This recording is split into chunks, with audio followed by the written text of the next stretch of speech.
کہ قاسمی گھرانے کی آج بھی روایت ہے، قاسمی گھرانے کی آج بھی روایت ہے، دین حق پہ جیتے ہیں اور دین حق پہ مرتے ہیں۔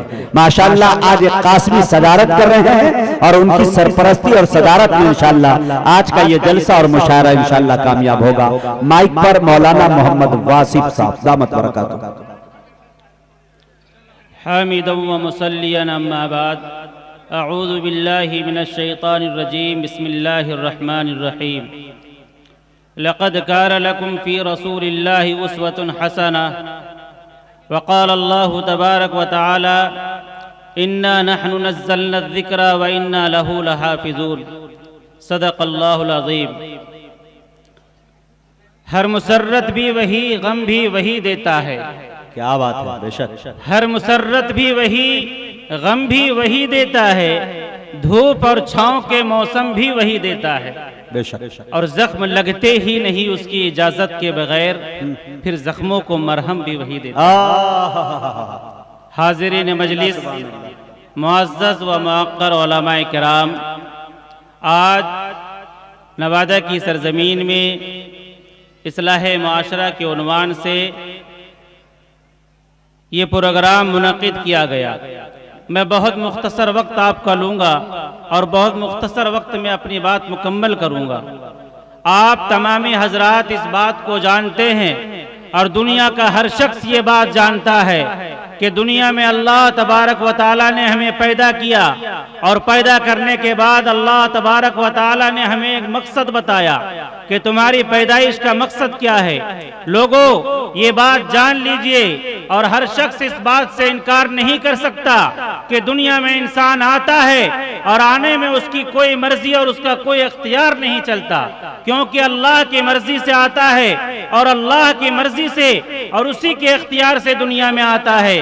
دوسرا مرحلہ انسان کا جو آتا ہے وہ دنیا سے جانے کا ہے، اور دنیا سے جانے میں بھی یہ بات مسلم ہے کہ اس کا اختیار نہیں، اس کی مرضی نہیں۔ تو یہ بات آپ فیصلہ کر کے اور ہر شخص اس بات کو کہہ سکتا ہے اور اطمینان کے ساتھ اپنے دل پر ہاتھ رکھ کے ہر انسان یہ بات کہے گا، آنے میں اس کی کوئی مرضی نہیں، جانے میں اس کی کوئی مرضی نہیں، آنے میں اس کا کوئی اختیار نہیں، اس کی کوئی مرضی نہیں۔ تو یہ بات بھی یقینی طور پر کہی جا سکتی ہے کہ دنیا میں زندگی گزارنے کے میں اپنا کوئی اختیار نہیں، اپنی کوئی مرضی نہیں۔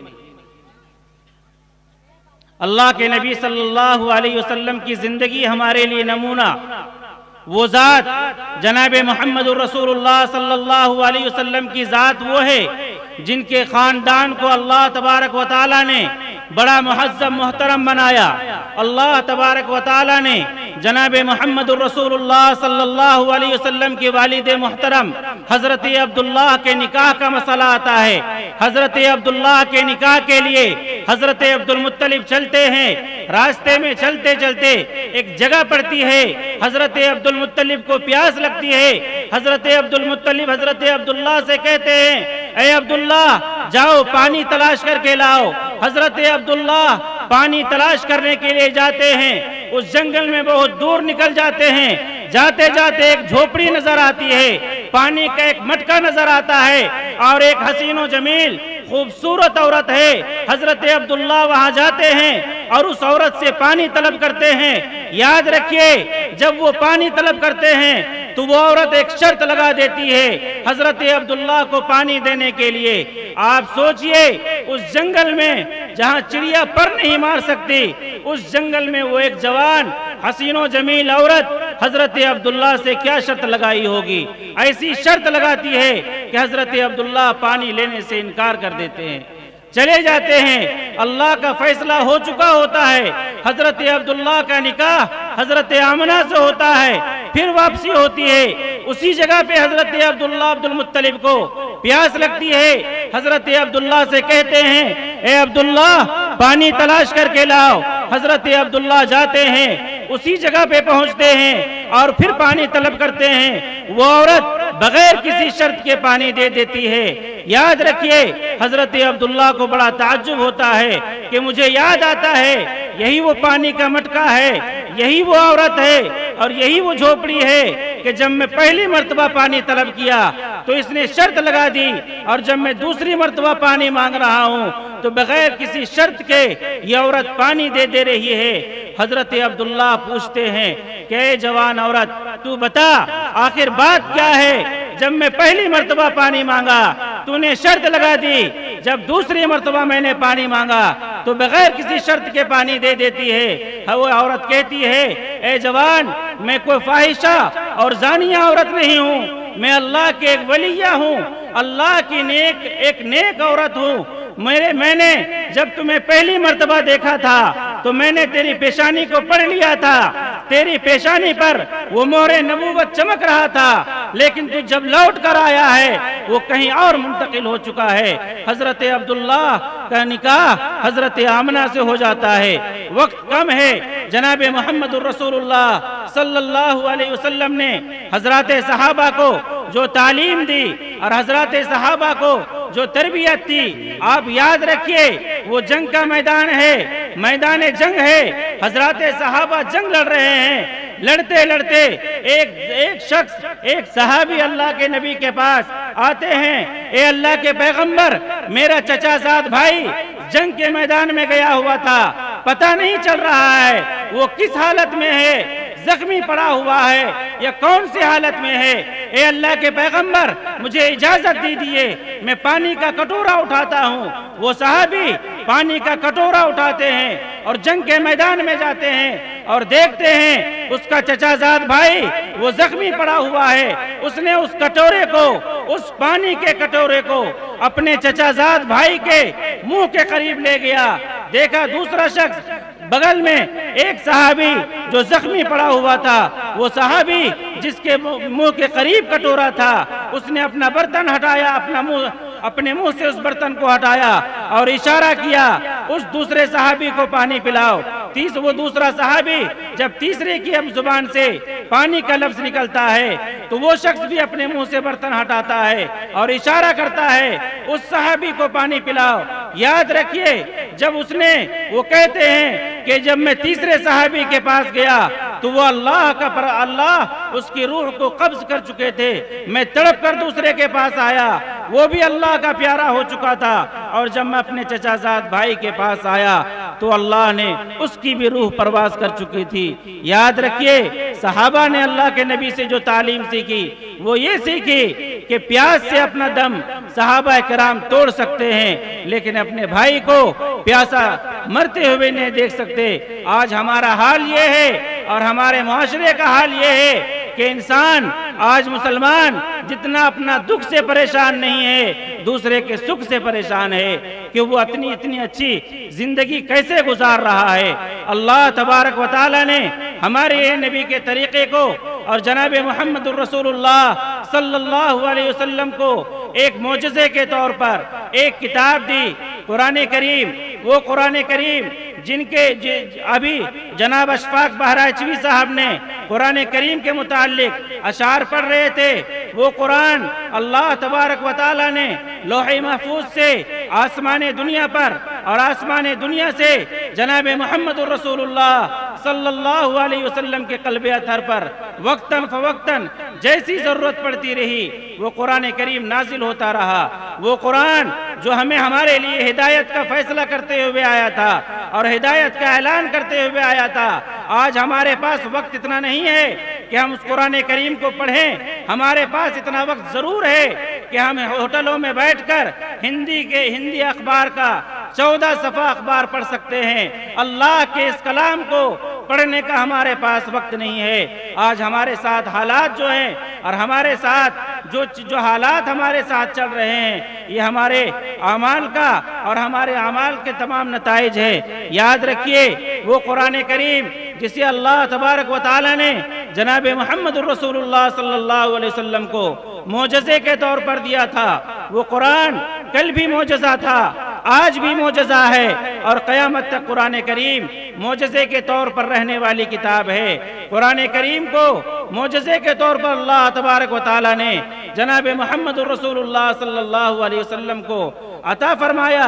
قاری عبدالباسط مصر کے ایک بڑے قاری ہے، وہ کہتے ہیں میں نے قرآن کریم کو معجزے کے طور پر دیکھا۔ قاری صاحب آپ قرآن کریم کو معجزے کے طور پر کب دیکھا؟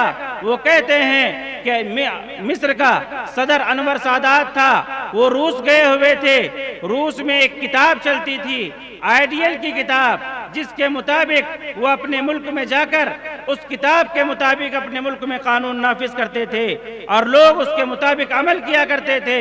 وہ انور سادات جب تمام لوگ، حکومت کے بڑے بڑے لوگ، سیاستدان اور حکومت کے بڑے بڑے عملہ تشریف فرما ہیں اور وہ کتاب پڑھی جاتی تھی، پڑھنے کے بعد لوگوں نے انور سادات سے کہا انور صاحب آپ اپنے ملک میں اس کتاب کو لے کے جائیے، یہ ریڈ بک لے کے جائیے، اپنے ملک میں قانون نافذ کیجئے، اس کتاب کے مطابق آپ کے ملک میں انقلاب آئے گا۔ آپ کیا قرآن کریم کے پیچھے پڑے ہیں؟ انور سادات ایک پکا مسلمان تھا، زبان سے کوئی جواب نہیں دیا۔ قاری عبدالباسط کہتے ہیں جب وہ روس سے واپس آئے انہوں نے خبر بھجوائی کہ قاری صاحب فلاں تاریخ کو آپ کو میرے ساتھ روس جانا ہے۔ کہا صدر صاحب میں ایک مولوی نما آدمی، میں وہاں جا کر کیا کروں گا، میری کیا حیثیت؟ کہا میرا حکم ہے آپ کو وہاں چلنا ہے۔ قاری صاحب کہتے ہیں میں نے قرآن کریم کو اس وقت معجزے کے طور پر دیکھا۔ کہا قاری صاحب کیسے دیکھا؟ کہا جب وہاں پہنچا تو وہ کتاب پڑھی جانے لگی، وہ ریڈ بک لوگ پڑھنے لگے، پڑھتے رہے، لوگ سنتے رہے اور سننے کے بعد جب باتیں مکمل ہو گئی تو لوگ چپ چاپ ہونے کے بعد انور سادات نے کہا لوگوں اگر اجازت ہو تو میں بھی کچھ سناؤں۔ کہا ضرور سنائیے۔ تب انور سادات نے قاری عبدالباسط کو اشارہ کیا قاری صاحب آپ قرآن کریم سنائیے۔ قاری عبدالباسط کہتے ہیں میں نے قرآن کریم کو معجزے کے طور پر دیکھا تھا۔ جب میں قرآن کریم پڑھنا شروع کیا 2 سے 3 آیت میں نے قرآن کریم کی تلاوت کی تھی، اکثر لوگ ایسے تھے جن کی آنکھوں میں آنسو تھا، اور جب میں قرآن کریم کو پڑھ کر مکمل کیا تو 90% لوگ ایسے تھے جن کی آنکھوں میں آنسو تھا۔ تب انور سادات نے کہا تھا واہ تیرا ریڈ بک لوگ پڑھیں گے، سمجھیں گے، تب اس کے دل کو اثر کرے گا۔ اللہ کے کلام کی تاثیر یہ ہے کہ آپ پڑھیں، سمجھیں نہ سمجھیں، اللہ کا یہ کلام جب دل میں اللہ کے کلام کے یہ نور پہنچتا ہے تو اس کی زندگی میں انقلاب آتا ہے۔